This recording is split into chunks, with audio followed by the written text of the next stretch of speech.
अभाज्य गुणनखंड विधि से वर्गमूल ज्ञात करना। किसी दिए हुए संख्या का हम अभाज्य गुणनखंड विधि से वर्गमूल ज्ञात करेंगे। मान जाए कोई संख्या 81 है, हमें इस संख्या 81 का अभाज्य गुणनखंड विधि से वर्गमूल ज्ञात करना है। इसके लिए हम सबसे पहले इस प्रकार से 81 को लिख लेते हैं। अब हम यह देखेंगे कि 81 किस संख्या से विभाजित होता है। क्या कोई सम संख्या से विभाजित होगा या विषम संख्या से। इसके लिए हम क्या देखते हैं, इसके इकाई के अंक को। इसके इकाई का अंक है 1। चूंकि एक विषम संख्या है, अतः यह किसी विषम संख्या से ही विभाजित होगा। किस विषम संख्या से विभाजित होगा, इसको जानने के लिए या तो हम 3 का पहाड़ा पढ़ेंगे, एक दूसरी विषम संख्या 5 का पहाड़ा पढ़ेंगे, या फिर 7 का। चूंकि यह लंबी प्रक्रिया है, इसलिए हम विभाज्यता के नियम से इसकी जांच करते हैं। विभाज्यता के नियम से हम देखते हैं कि 8 और 1 का योग, 8 और 1 को जोड़ने से पता चलता है कि इसका योग 8 धन 1 बराबर 9 है। यह संख्या 9 3 से पूरी तरह से विभाजित है, अतः ये पूरी संख्या भी 3 से विभाजित होगा।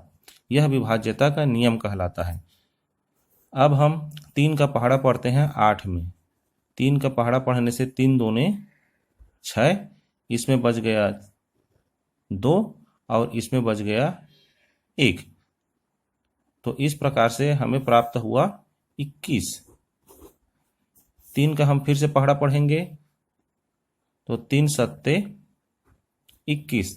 इस प्रकार से 81 जो है 3 के 27 बार पहाड़ा पढ़ने से पूरी तरह से विभाजित हो जाता है। अब हम फिर से देखते हैं कि 27 एक विषम संख्या है और यह 3 से पूरी तरह से विभाजित है, तो हम फिर से इसे 3 से विभाजित करेंगे। तो 3 का पहाड़ा पढ़ने से 9 बार में 3 या 27 पूरी तरह से विभाजित हो जाता है। हम देखते हैं कि हमें संख्या 9 प्राप्त हुआ है। 9 चूंकि एक विषम संख्या है तथा 3 से पूरी तरह से विभाजित है, अतः हम इसका पहाड़ा पढ़ते हैं 3 तिया 9। 3 बार पहाड़ा पढ़ने से 9 पूरी तरह से विभाजित हो गया। अब हमारे पास संख्या है 3। 3 किस संख्या से विभाजित होगा, 3 ही से विभाजित होगा।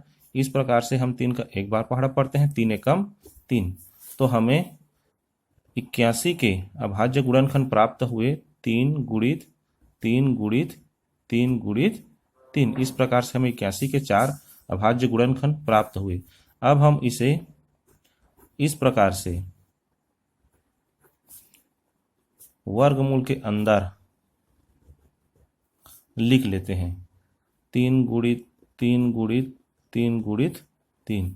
इस चिन्ह को वर्गमूल का चिन्ह कहते हैं। हम दोनों पक्ष को वर्गमूल के अंदर रख लेते हैं। इसके पश्चात हम इसके अभाज्य गुणनखंडों की जोड़ी बनाते हैं।